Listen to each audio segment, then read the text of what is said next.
Good afternoon, everyone, and welcome to the American Floral Endowment Grow Pro webinar series.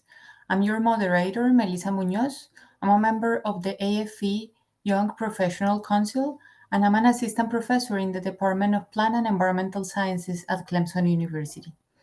Today, we're pleased to present a special session on trends to watch in 2026. This session will go beyond our usual grower-focused programming to explore consumer trends and economic predictions.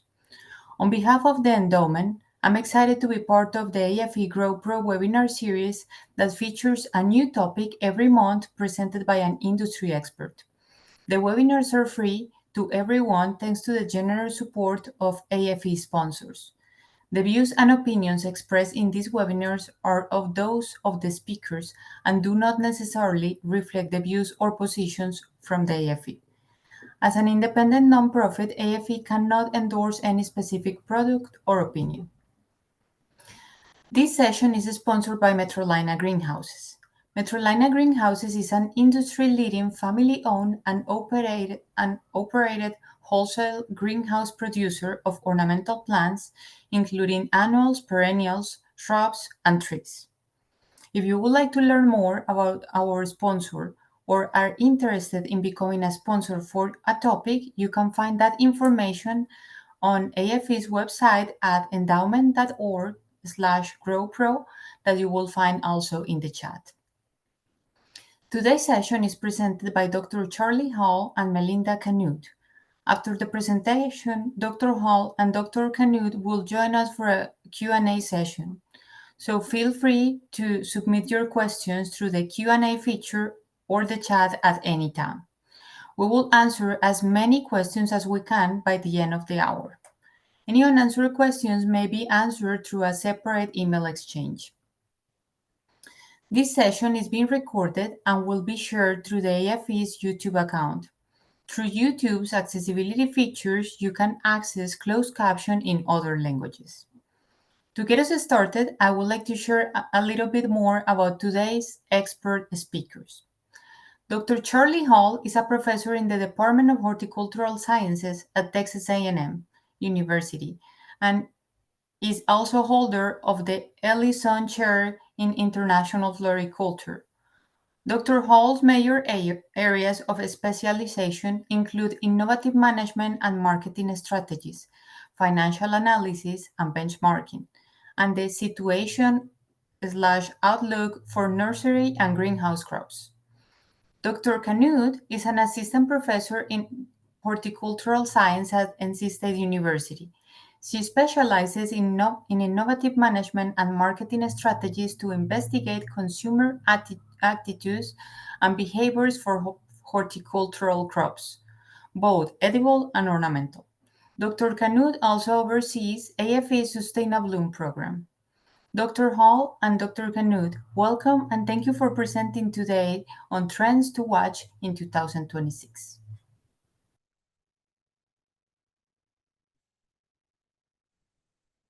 All right, hello everybody. All right, as you have noticed, Charlie and I are in the same flower field today. So we're among the flowers frolicking, postulating about our opinions on consumers and the economy. We're outstanding in our field. Yes, literally outstanding. Awesome. Would you, kind sir, move to the next slide? Sure. All right, so I'm gonna get started first here, and Charlie, go ahead and comment in when you would like to. So last year we talked a lot about the different things that consumers are wanting and how they're behaving. And this year, it's a lot of the similar things. However, I wanted to touch briefly on a couple of different points that are a little bit different from last year. So we're going to talk a little bit about sustainability, how e-commerce is evolving into m-commerce, the multi-benefits that product category and how that's the champion out of all product categories, authentic experiences and products. So emotional storytelling and creating those sensory experiences with your consumers. The AI do's or not to do's when it comes to consumers, and conversational marketing and its role in the current social media platforms that we engage consumers on. So go ahead. So first is sustainability. And as Melissa said when introducing, I can't go a day without talking about Sustainabloom, and especially since I'm the lead researcher for that program. But not only is, AFE having tools for people in the industry to do sustainable processes and practices, but also consumers are seeking those practices and looking for product categories that are fitting into sustainability. And the more specific you can be on what sustainable practices you are doing, the more that they are interested. They're aware of greenwashing. They're aware of if you just say it's green, that is no longer good enough. This has caused some issues with large companies, particularly Coca-Cola is one. Where they had green packaging but weren't actually recycling their soda pop cans and bottles. And so that created an issue. So consumers are becoming more savvy in the sustainability areas than they previously were. And so we need to be aware of that as we're promoting our products in floriculture as sustainable. Go ahead. Actually, let me pop in right there. Oh, yeah. Most of the economic research on firms that are engaging in sustainable practices, that most owners and managers have typically looked at sustainability as a cost that they must incur. But in actuality, most of the research, now there are some exceptions, but most of the research shows that there are efficiency gains from being sustainable and that your cost structure actually goes down by being sustainable. It's kind of interesting. That's a really good point. I'm glad you brought that up. The next new kind of area, and this is a new term that I have become familiar with in the past couple of months, so this is like hot off the press type research, is the term m-commerce. So we're moving not only from the space of e-commerce, which is computers, tablets, and phones, to exclusively talking about mobile commerce with a phone or a device that moves along with people as they go around doing their daily business. Why this is important is because we know that close to 75 to 80% of consumers are researching products on the spot sometimes with their phone rather than using their computer. And we're seeing that transition of sell-through specifically with mobile purchasing in the general sphere of marketing, and that transition from just computer buying to actually buying on their phones.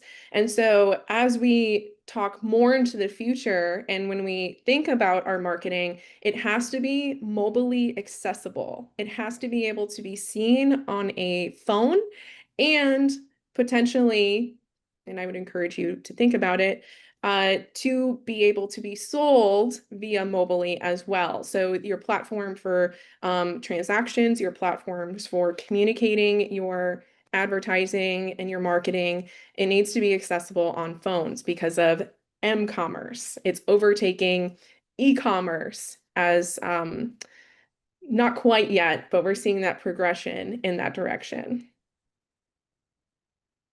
All right. And it was difficult to find a picture for this, but let me create a visual for you. So the concept of multi-dimensional products, multi-benefit products, if you want to think about it that way. This is something that Charlie and I and our colleagues really harp on a lot in the industry, and it's the concept of the product doing more than just one singular attribute. It's more than just being beautiful. It's more than just being there as decoration. It having multiple functions increases the likability and the willingness to pay for consumers within horticulture and floriculture. what does this mean in non-theoretical terminology? It means not only is it looking good, but it provides some sort of additional benefit to them. Either if they're ecologically inclined, it has sustainability attributes to it. It's recycled plastic. It is also um, has scent to it, whatever it may be. There's additional attribute to it. This is also can be seen very easily when we are talking about plants that not only are beautiful and aesthetically pleasing in the landscape, but also have a fruit or a vegetable attribute to them, meaning they're edible. Anything that's multidimensional in that way is very appealing to consumers. And we used to say exclusively just millennials, but we're seeing this bleed into the other age categories. So this is not just, oh, a one generational attribute that they like. No, this is multi-generational and something that, especially as discretionary income may be squeezed in some capacities, they're going to be looking for these more. Yeah, in fact, you and I, we wrote about the health and well-being benefits that people derive from green industry products and services. And we had 4 journal articles that folks can find if they go to the Ellison Chair website. Just Google Charlie Hall, Texas A&M, and go to my website. There's a benefits of plants. And I don't know, have you put that on your website? Do you have a section I on plants? have, yes, Oh, they're on okay. mine as well. Well, cool. Well, you tell folks what your website is. How do they get to your website? Do the same Yeah. thing? Google you? Um, yeah, you can look up my name and NCSU for North Carolina State University. You can also look up my lab, which sometimes this is difficult for people. So I have the Cognitive Behavioral Lab at NC State. You can also look it up that way as well. But my name probably would be a lot easier since it's written on the screen. Yeah. So those are messages, particularly sales messaging, that at the retail level could be very powerful, because certainly if you consider all the attributes that people are weighing in buying this particular product at this particular venue, health and well-being has been one of those things that people have demonstrated a willingness to pay. And of course, you and Bridget and I and others have written on that subject as well. Mm-hmm. We have another series of articles that are coming out, I'm hoping in December, on the ecological benefits that plants provide. So stay tuned for that. We have 5 articles coming out on messaging that you can use directly in your marketing and advertising for that. Okay. So this component is now the emotional storytelling. And for some people, they're like, oh, emotions. However, emotions are very compelling to people. And especially many of the messages that we're seeing online presently and distributed through news, distributed through social media, etc., it is a very emotionally leaning. And everybody has emotions. And so appealing to this category is very beneficial to get your message across. We're seeing a lot of this, especially in the short formatted videos that people are doing on Instagram, TikTok, sometimes on Facebook, but less so. But that short form video format, we're starting to see that emotional storytelling be integrated into it. And people respond very well to that. And so that's something I don't think that we saw very much previously. Like last year, there was some of that, but more so now this year. The second thing about the integrated emotional storytelling in that space, so very similarly, is the sensory experience of your products. This is something that my colleagues, Bridget Behe, Alicia Reen, and I are working on. And something historically that people within Charlie's and my area of research is looking at touch and sight. So, and you probably have seen either I or others present on eye tracking research, and that's relationship with purchase intent. One area that we're exploring and seems to be a peak interest to consumers is in other sensory experiences at the retail level. So how much does scent, how much does touch and scent, how much does taste, listening, how do all of these sensory experiences expand together to create the retail experience? Now we know, and this is not a new concept, that over the past 10 years, that people are very interested in buying experiences, not just a particular product, and they're willing to pay high dollar value for unique and well-developed experiences in their environment. And so enhancing that, not only providing a good experience, but providing these sensory aspects within that experience can really contribute positively to that purchase intent and lead to potentially more loyalty. And we love loyalty here. Loyalty is very important because that means they're rebuying from you. Mm-hmm. All right. Now we are to AI. Ah, yes. So this has probably been this is probably the newest thing in the past year and something that we're going to continue to see in the future. And when it comes to AI, consumers are very wary. Either they're very on board or they're very much like, absolutely not. And there is some gray in between. And so when you are using AI, and likely some of you are, I'm not sure how many are, since this is a relatively new area across the board in every industry. Whether you are using or when you use AI, you need to be upfront with consumers, because when you hide that you are using AI and they find out, this can lead to distrust, and distrust reduces loyalty, and loyalty equals purchase intent. So we don't want to do that. So just be very upfront when you are using AI and how you are using AI.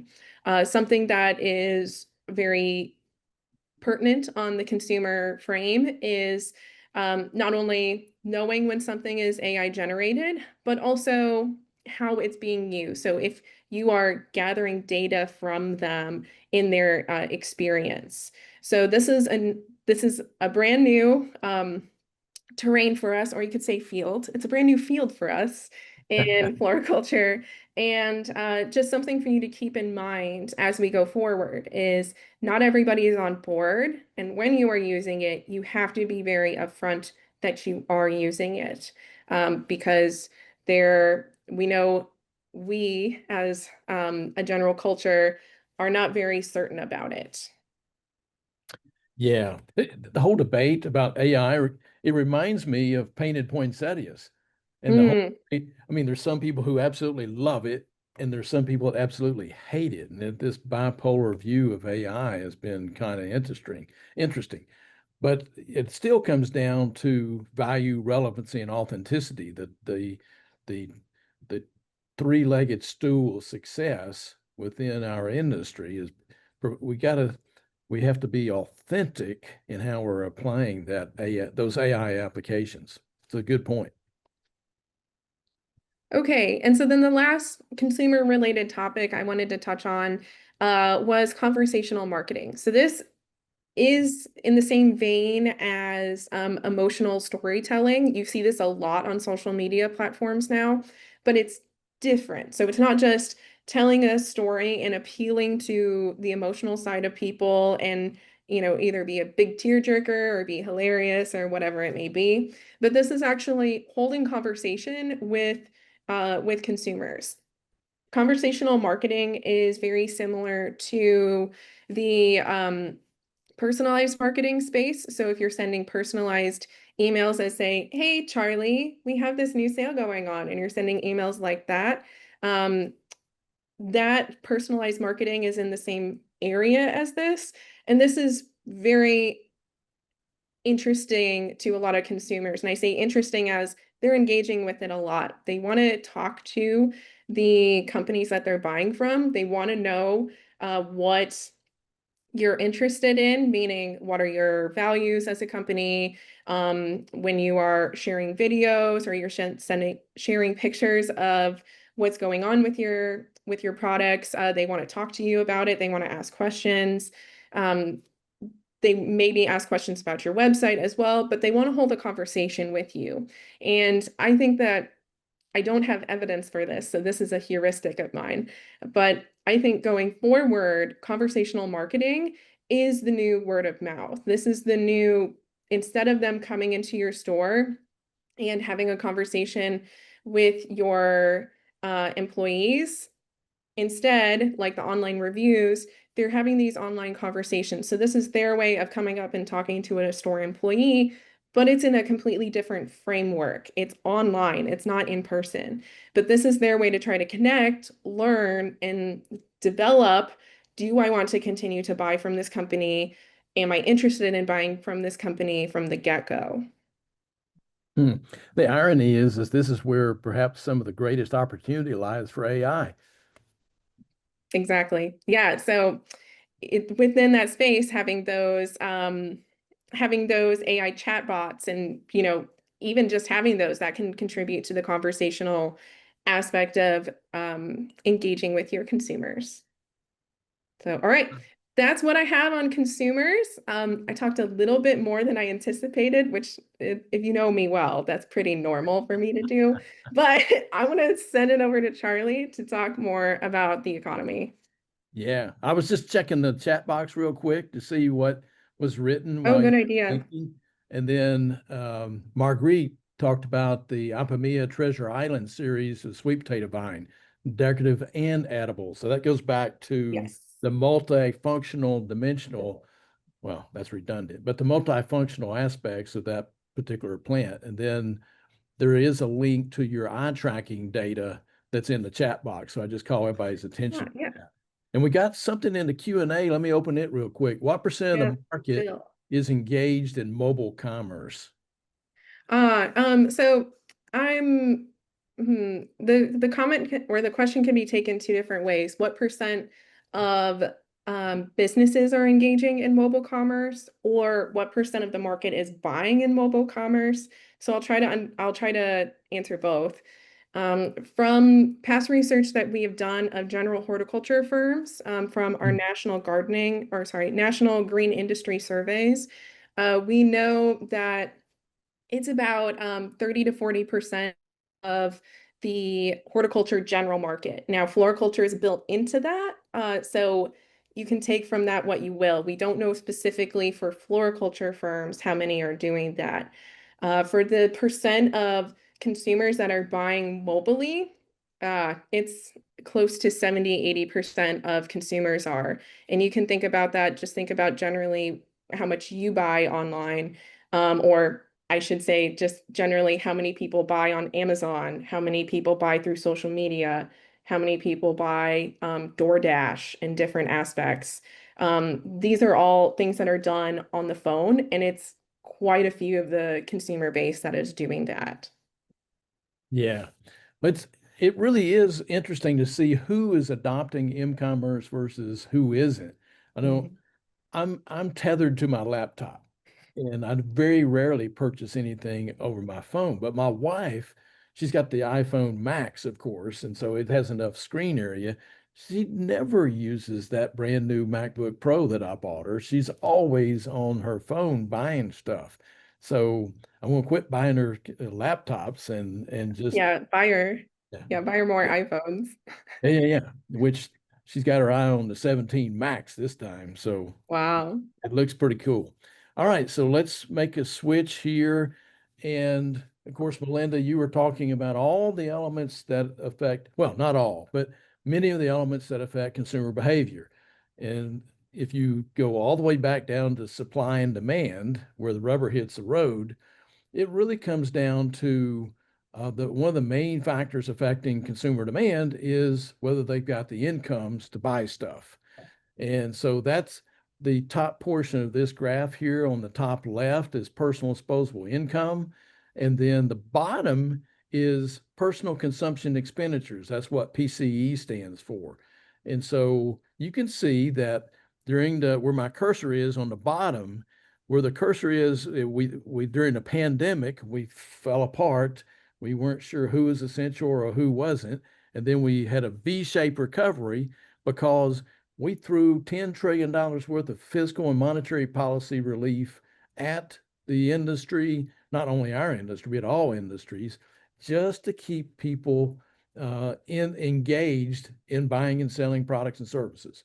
And you can see that the personal disposable income, you can see when the checks were written and when they got the checks, and we responded by spending money.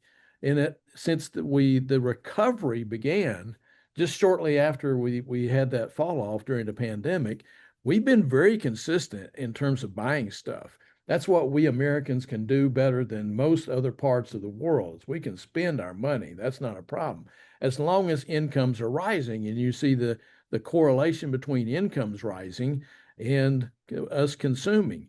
But you also see this leveling off of incomes in most recent months.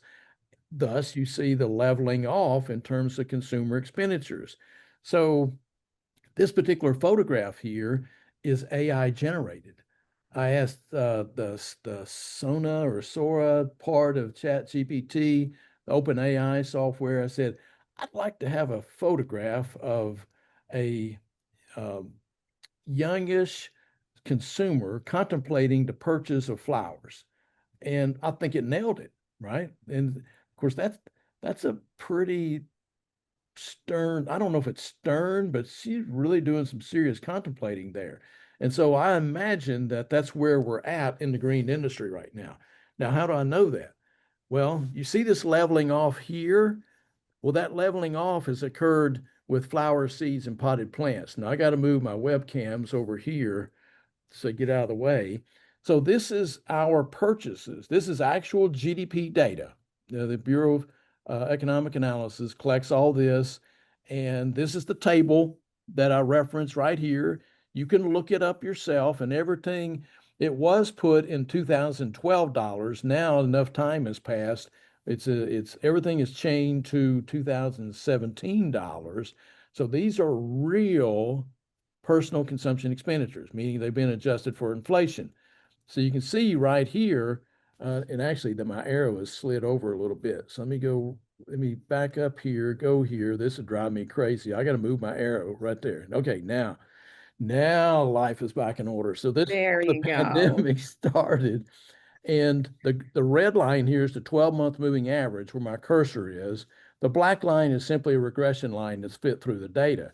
But Melinda, you can see the growth rate in the early stages of the pandemic, but you see the leveling off.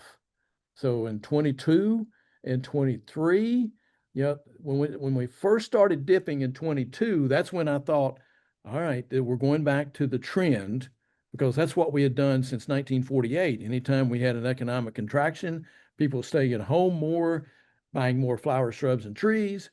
As soon as the recovery starts and we're buying refrigerators and cars and clothes and everything else again, durable goods, then our industry would take it on the chin. So I thought, all right, that's I do a Denzel. All right. This is coming back to trend. But then we went back up and we leveled off in 23. And then in 24, look at this little dip. I thought, okay, this might be the start of going back to trend, but then we came back up. In the early part of this year, the first 6 months, you can see we've been holding steady at a level much more significantly higher than what we were pre-pandemic over here on the left side of the slide. But then notice the last 3 months, the falling off. All right, so there's several things happening in terms of the economy catching up to a lot of the exogenous events that are being put on us from a regulatory and political standpoint. And now we're starting to see this play out in the economy. All right. So Charlie, really quick, I think yeah. last year, the main takeaway was that we were increasing at a decreasing rate. What would you say this year? Yeah, we're flat. Flat, yeah.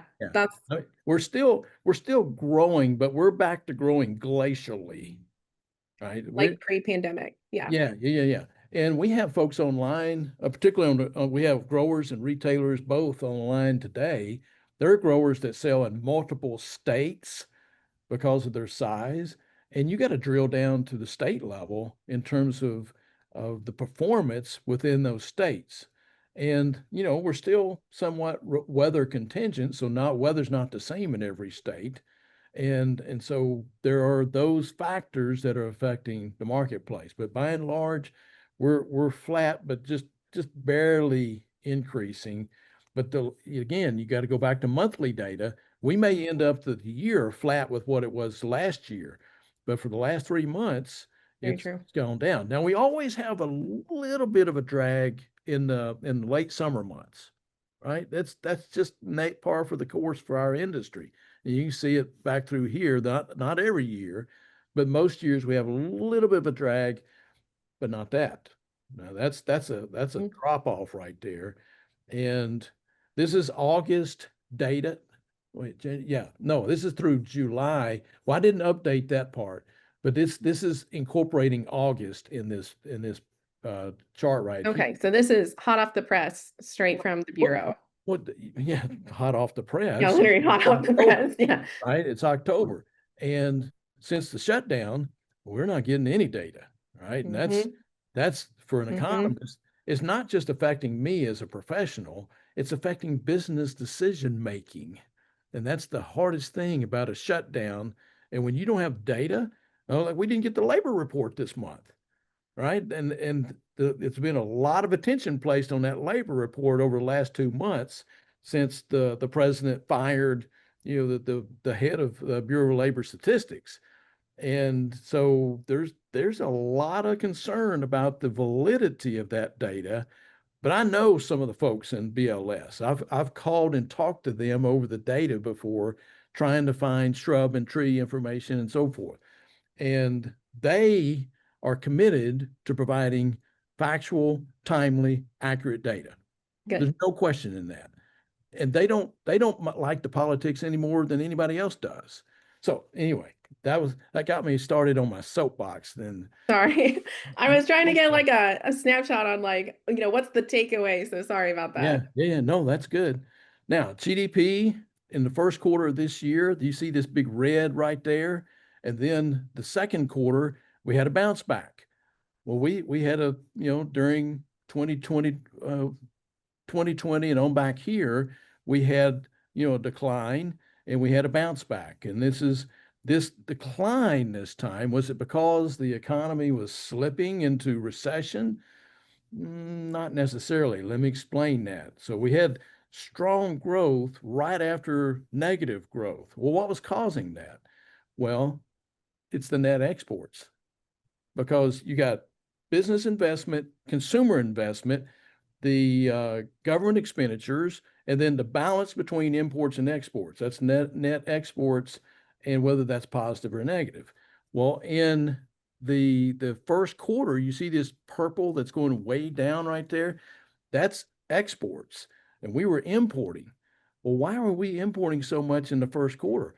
Because they had an announcement they were going to go into tariff situation, and we're going to get everything we can get in. We're going to buy inventory like nobody's business to get stuff in before those tariffs take effect. And so that's where the imports just skyrocketed, and imports are a drain on our GDP. We don't get money from importing, right? It's the exporting country importing into US, that's where those dollars go. But then the flip after that is, after that buildup in inventory, then exports started leveling, not just leveling off, but increasing again at the same rate as they were. And so there's the pickup from exports that you see in the second quarter. There's the drain on GDP in the first quarter. So it's always about data. Now, imports, exports, what can we look at? What can we look at in order to look at what we are buying here in the US? Well, there's a metric for that. And Jay Powell has talked about this particular metric in the last 3 FOMC meetings, whenever the Feds come together to talk about interest rate policy. So this is the GDP formula. Like I said, you got household consumption and business investment. By the way, there's a 4-to-1 return for every dollar that you businesses that are online. When you spend $1, we get $4 return in terms of the multiplier effect.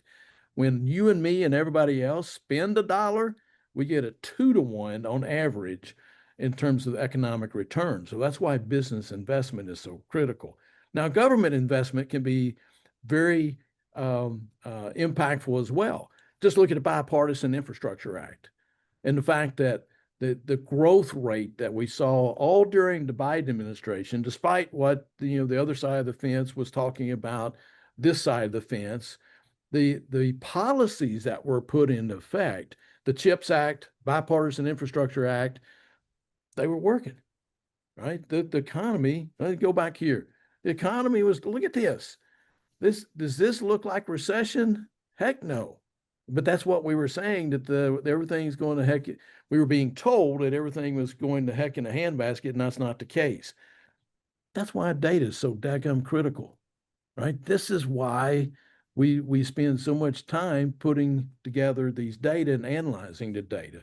All right, so let me go back here. If you back out net exports and you back out inventories, which fluctuate because of those exogenous events, then you're left with this metric called final sales to private domestic purchasers, not government, right? We backed that out.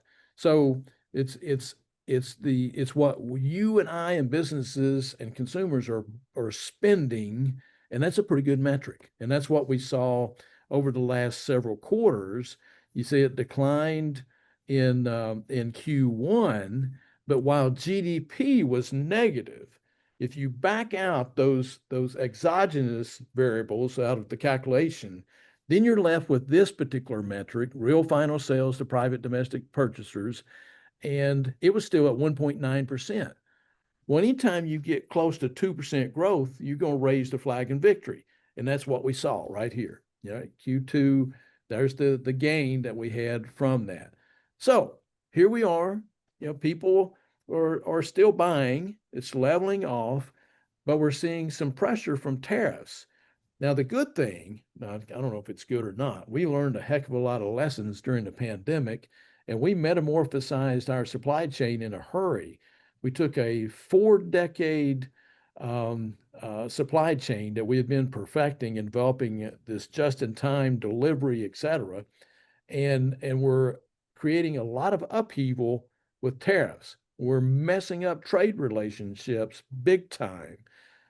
Amazingly, because of the disturbances we saw during the pandemic, we learned a lot of lessons. We redistributed some of the supply chain. So that's why the tariffs haven't disrupted the supply chain any more than what it already has. But I got the question there, are the tariffs a panacea, or are we going to pay the piper? And I think you find where I stand, because it comes down to the I word. It's not interest rates in this case, it's inflation. And that inflation is pretty critical to the disposable income that people have access to buy stuff. So it's just like the correlation. That's why I started talking about the correlation between incomes and expenditures. And if people's disposable income is decreasing because of the tax on their purchases that tariffs are. Now remember, tariffs are not paid by the exporting country. In spite of what the administration says, that's not the way tariffs work. Tariffs are paid by the customs broker or the importing entity in the U.S. that are U.S. firms. They collect the merchandise, they pay the tariff, send it to Washington, and that's passed on through the supply chain to the consumer. Now, it's hard to know, because we had 4 decades of more of a free/fair trade agreements. It's hard to know how much of those tariffs are passed on through the supply chain and how many participants along the supply chain are going to eat some of that tax.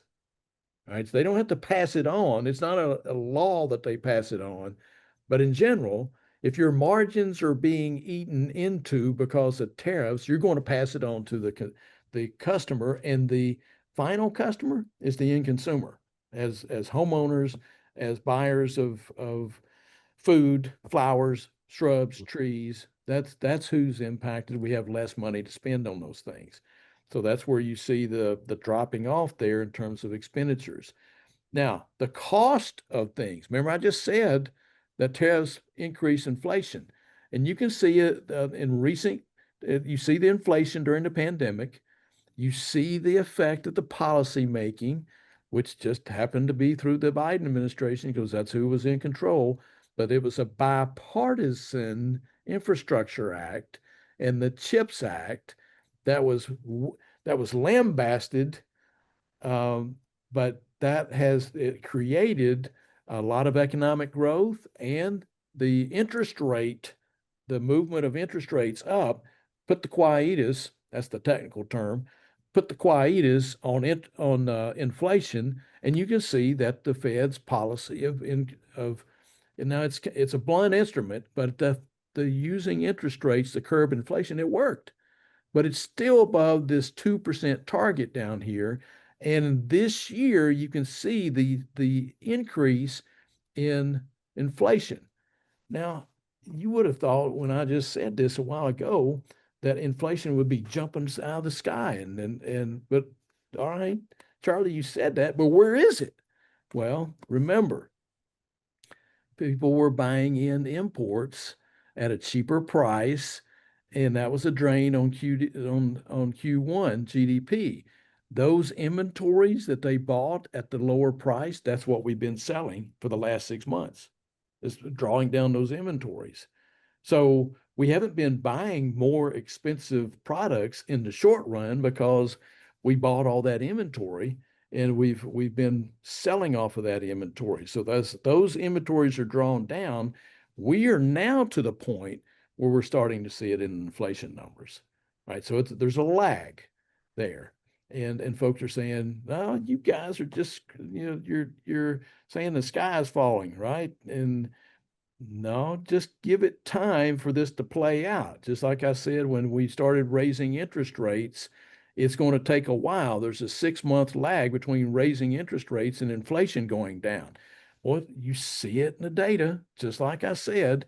And again, I'm not the end all be all. I'm not the sharpest knife of the drawer in terms of an economist. There's a lot smarter economists than me, but I am good at reading and assimilating information and looking at correlations. And so this is what we've been talking about. The entirety of my career has been based off of those things. Now, the consumer price index, I don't rely on that too much because the Fed doesn't rely on that too much. They look more at this PCE price index. That's their point of reference when they're making interest rate adjustment decisions. But CPI is widely known in the media, and you can see that it's the increase for everything except food and energy has been going up by about 3.1%, 3.2% year over year. And of course, food has been the main driver of those expenditures, in spite of platforms by politicians that said, we're going to make the price of food go down. Well, it hasn't gone down very much, right? Now, the price of oil has, because it's drill, baby, drill, right? It's supply and demand. So you can see it in energy cost right there, right? So the saving grace in terms of inflation not going up as high is the lag effect I was talking about earlier, and the fact that we're drilling like nobody's business, and the petroleum prices are down. That's what's driving this. So it's curbing inflation. Now, I think something to keep in mind too, going back to the food aspect, is food has a short time period in which it can be held. And so I think I'm postulating that likely if we're going to see, especially with our global supply chains with fruits and veggies, likely that's where we're going to see a lot of that first. And you may be already seeing some of that in your grocery stores. So yeah, anytime you have a fresh product where you sell it or smell it, there's the phrase that when I used to work in the produce industry, that was what our moniker, sell it or smell it. Anytime you got a fresh commodity like that, then it's very subject to swings in the market, and prices are sticky. And we saw this during the pandemic for green industry products, flowers, shrubs, and trees too, that prices go up quickly with produce and flowers, shrubs, and trees, but they go down very slowly, right? It takes some sort of exogenous event. I don't know, that must be my word of the day, exogenous. That must be the Sesame Street. That's a good vocab word for I've said it everybody. 6 times already. So it takes some sort of external event to cause prices to go down.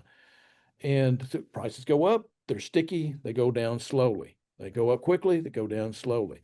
And fortunately, if you look at it from the standpoint of those that are in the green industry, we've been able to maintain prices till now, and we're starting to get a little more pushback, right?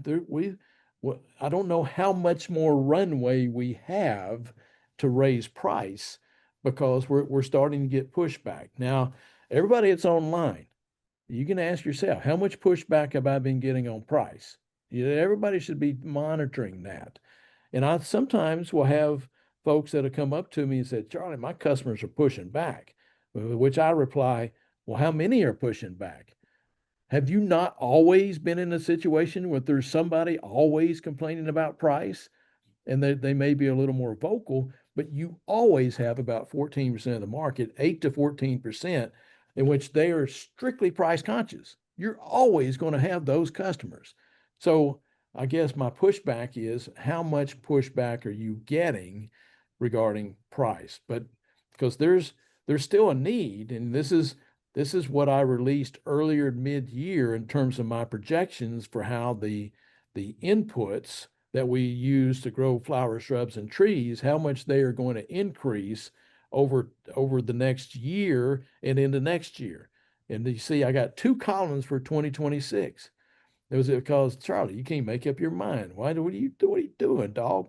Well, what's going on here is I'm looking at tariffs, the way that they were being talked about versus what has been implemented. So if you look at what has been implemented, then I'm forecasting another 5% increase in the cost of our inputs next year.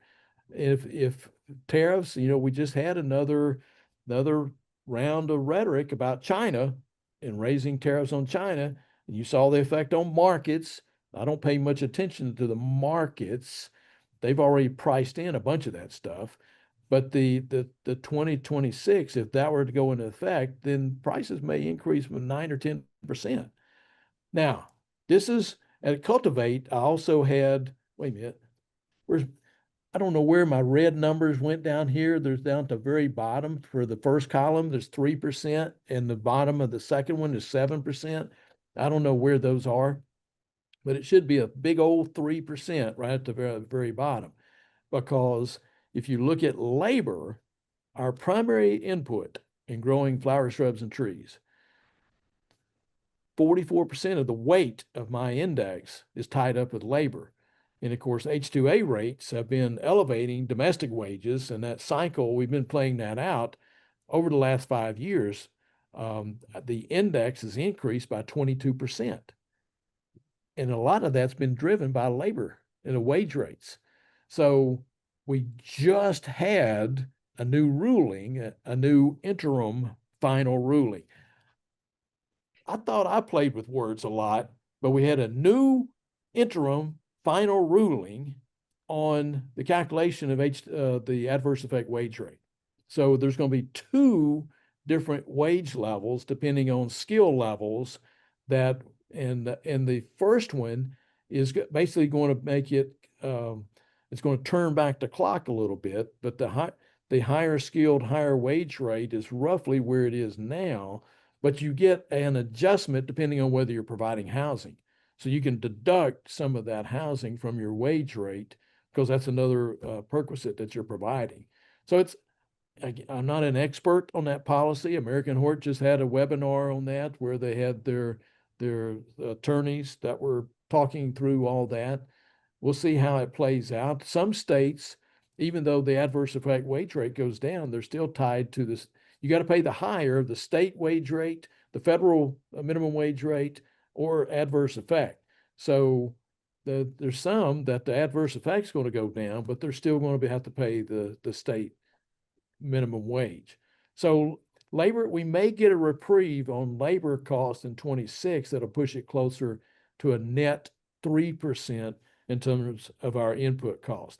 But the bottom line for tariff impacts, there's going to be margin compression. There's no doubt it. There's no winners in trade wars. I'm pausing for effect. There are no winners in trade wars, period. Now, you can get mad at me if you want to, depending on what side of the partisan fence you're on. But I'm not talking partisanship. I'm talking policies, and I'm talking about economics. So say what you will, but trade wars there's no winners. There will be inflationary pressures on flowers and plants, period. We're going to continue seeing our input costs increase. Now, we may get a reprieve from that effect I was talking about earlier, that some of our vendors on the supplies, our suppliers, they may choose to eat a portion of that increase in the tariff increase. We don't know how much of their margin that they're going to give up, and we don't have much. So all through the supply chain, that's an unknown. But there's going to be that inflationary pressure, and importers now bear the brunt of duties and the cash that goes along with the lack of cash flow that goes along with paying those tariffs. When you got several $1 million in tariffs you got to send, then it messes with your lines of credit. It messes with your banking relationships. The customs brokers and the importers I referred to earlier, they're having to readjust in the wake of all this, the tariff nonsense. They're having to lay out significant piles of cash. Well, that has a lot of implications for working capital. And so a lot of the financing terms and the windows of planning, we're having to widen the window for planning because of the uncertainty. We can't wait just in time anymore. We gotta think several months, or even we're not just thinking next quarter. We're talking about adjusting 5 quarters out and making adjustments. And then, of course, there's flight planning. A lot of our stuff is moved by airplane, some of it by boat, but a lot of that is being, we've got to take all that in consideration. Domestic production plays a key role, but you could say that we're not going to import all this expensive stuff. We're going to scale up our domestic production, but that scaling that fast is, you got to have cash and you got to have the aluminum and steel to do it. And now aluminum and steel is going to cost you double than what it was just 18 months ago. Yeah. So I think an important component with that, Charlie, is there's a reason we have international trade partnerships that we did and that we do. And so even though in some cases, it would be nice to have domestic production, there's reasons economically that we do have the international trade and it being omni-channel like it is. Yeah, exactly. All right. So I'm not going to go through this particular slide because I want to talk about housing real quick and then get to my recession forecast. Bum, bum, So bum. the bottom line in terms of these tariffs, it's a tax increase, right? And yet we're countering with the One Big Beautiful Budget Act, and more on that later.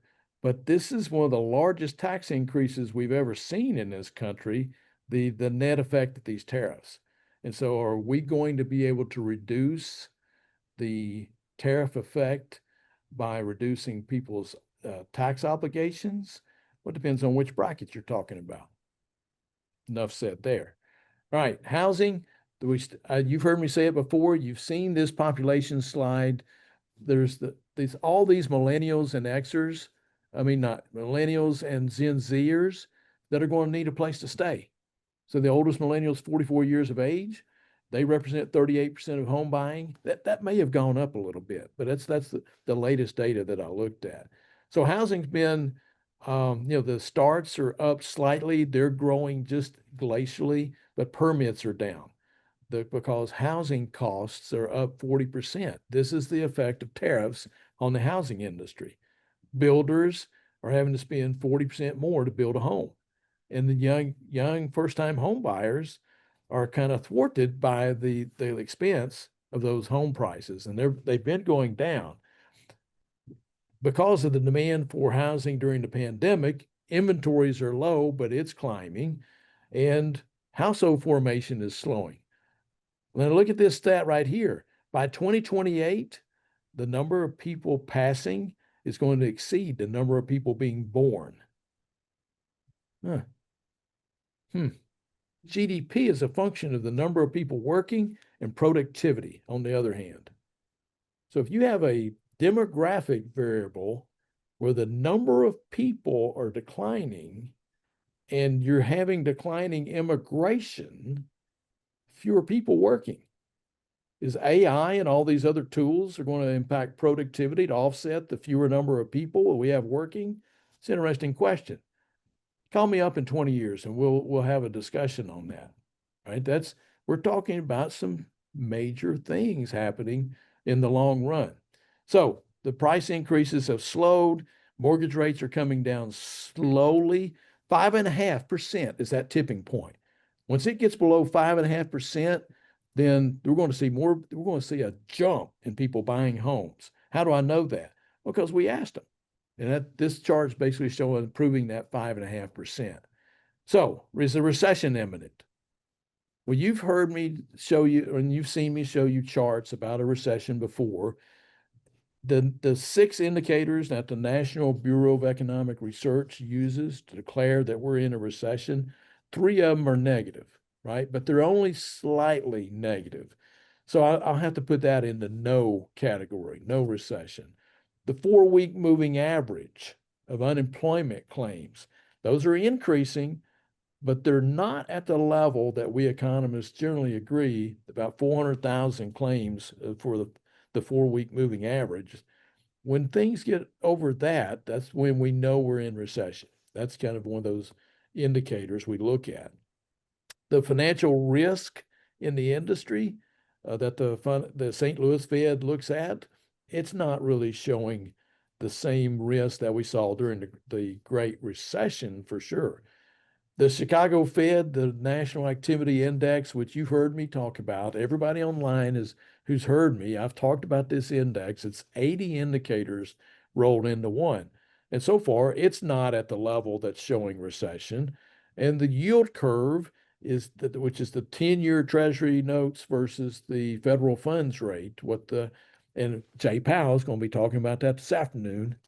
In fact, on Eastern time, he may be speaking right now. 10, 11. Yeah, he is. Right. Dang it. I'm online. I'm not hearing what he's saying. He's either going to position himself that they're going to continue lowering interest rates or they're going to hold it. I think that we get another 25 basis point decrease. We'll see whether I'm right afterward. Right.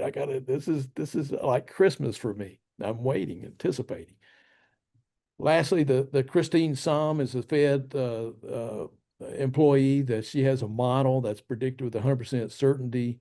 The past recessions, which is kind of humorous if you think about it. I can predict all the recessions that have ever happened with 100% accuracy. Well, yeah, I don't need a model to do that. But it's interesting. Her model's getting close, but it's not showing recession. The only indicator right now is the Conference Board Leading Economic Index. And that's the one number I've always said that whether you're in the green industry, whatever sector you're in, you should be following this number, and it's showing recession.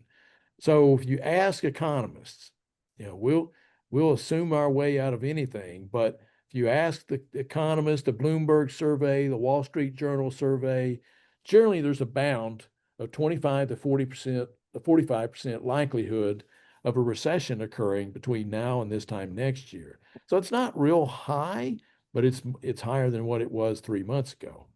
So it depends a lot on the outcomes of the One Big Beautiful Budget Act, which has tax provisions, tax cuts that are going to impact every single business online. So if you hadn't done your homework on the One Big Beautiful Budget Act, shame on you.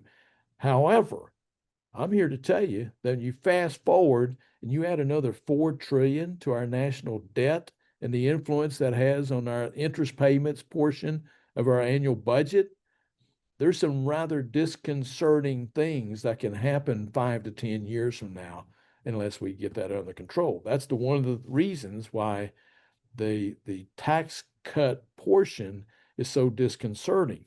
Because in 2017, when we did the Tax Cut and Jobs Act, it was supposed to create 1.3 trillion in economic activity.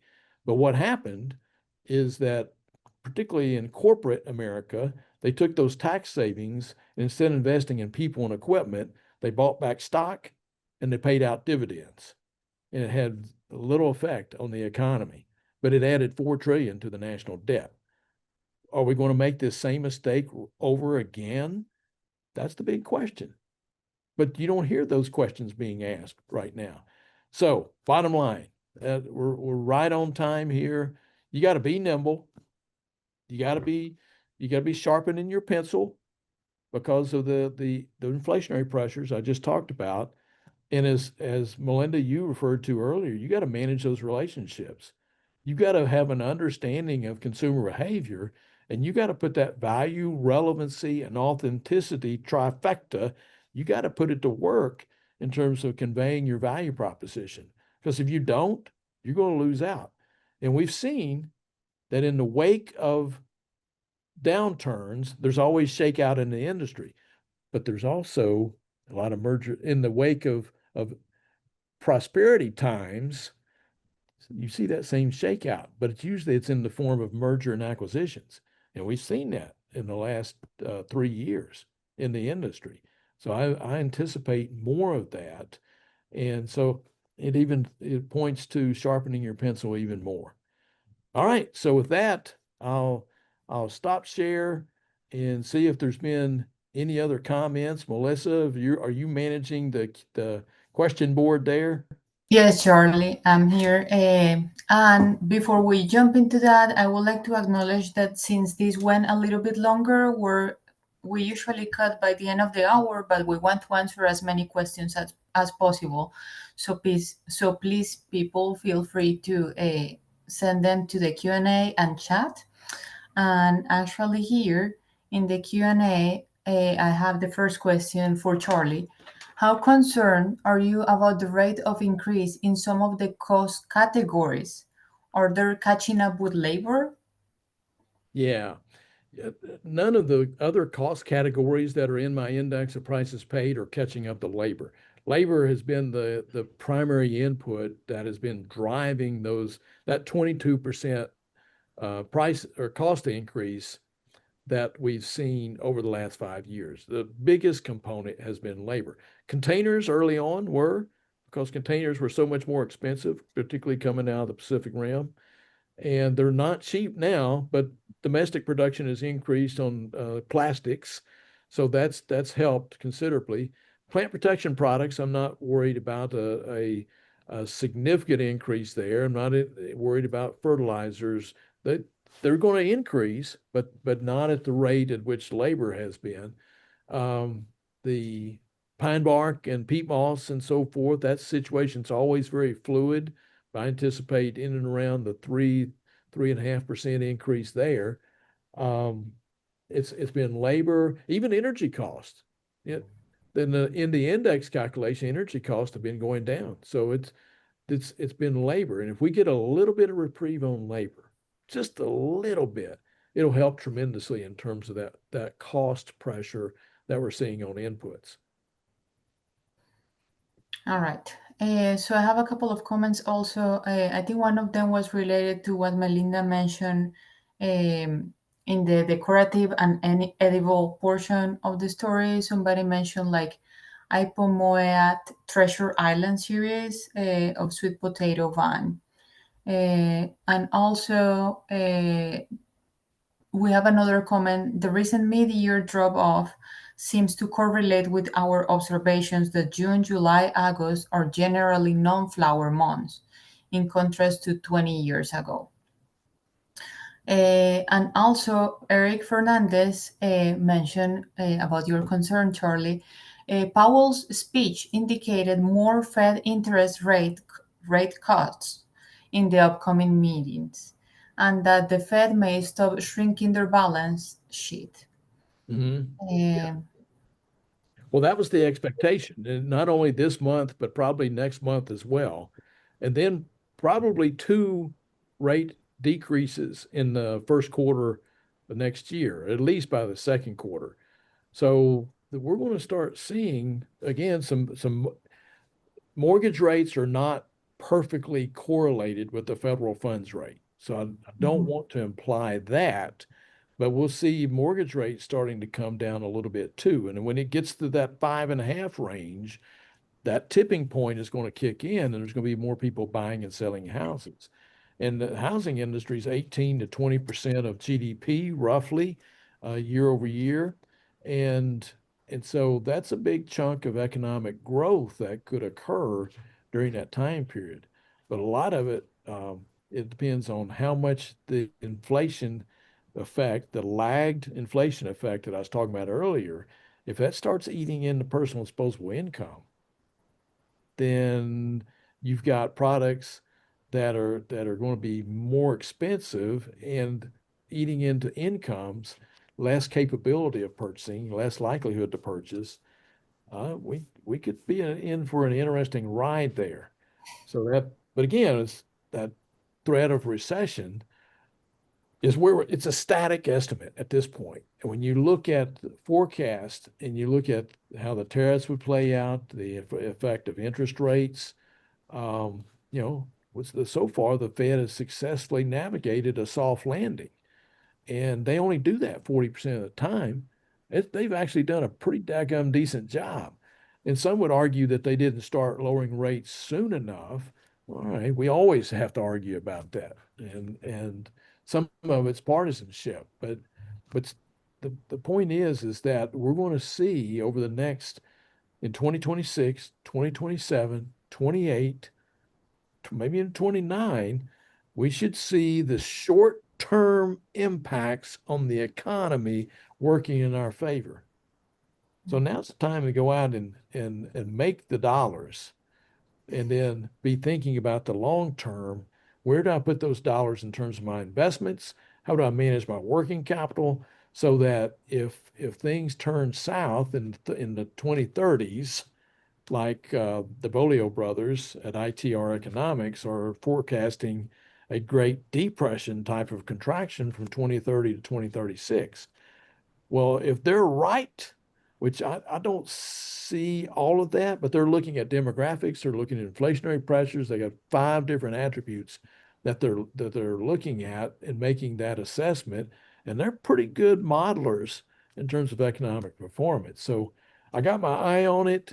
I don't want to scare people, but I'm just saying you better be managing working capital over the next several years and not just investing in CapEx because you got cash burning and a hole in your pocket. Right? You got to be thinking through these things strategically. But it's time to make some hay. So we need to go out and make some hay. That's the key point. And I think related to what you just mentioned, somebody's asking, I'm curious how this will show up for growers in the coming seasons. Are you recommending to keep costs down as much as possible? Okay, can you say that one more time? Basically, they're curious on how this will show up for growers in the coming seasons, and if you will recommend to keep costs down as much as possible. Oh yeah, always. When am I never going to recommend that? I'm always going to recommend trying to put um, uh, manage your costs because your costs are your price floor. Right? And this is where Melinda and I, we, the combination of the two of us, because she's talking about the price ceiling as reflected in willingness to pay and consumer behavior. And I'm talking about the price floor as reflected by our total cost structure.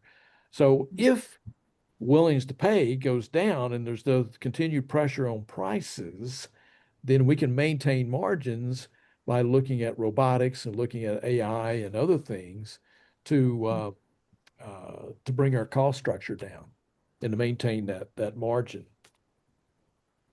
Perfect. Well, I think that was our last question. And with that, first of all, thank you both. It has been super informative and very relevant information, I think, for all of us. And I would like to thank you all, the participants today, for joining us in another AFE Grow Pro webinar series. Please join next month Dr. Brian Whipker presentation on nutrient management strategies for spring crops, which will happen on Tuesday, November 18 at 1 p.m. Eastern Time. And you can register at endowment.org/growpro, which will be in the chat. And while you are there, you can also check out the past webinar records, other grower-related resources, and research reports that are available to you for free thanks to AFE's industry support. We ask that you please complete the brief survey about today's session, where you can also suggest additional topics and help us to continue to improve these webinars. Thank you all again and have a wonderful day. Thank you. Thanks, everyone.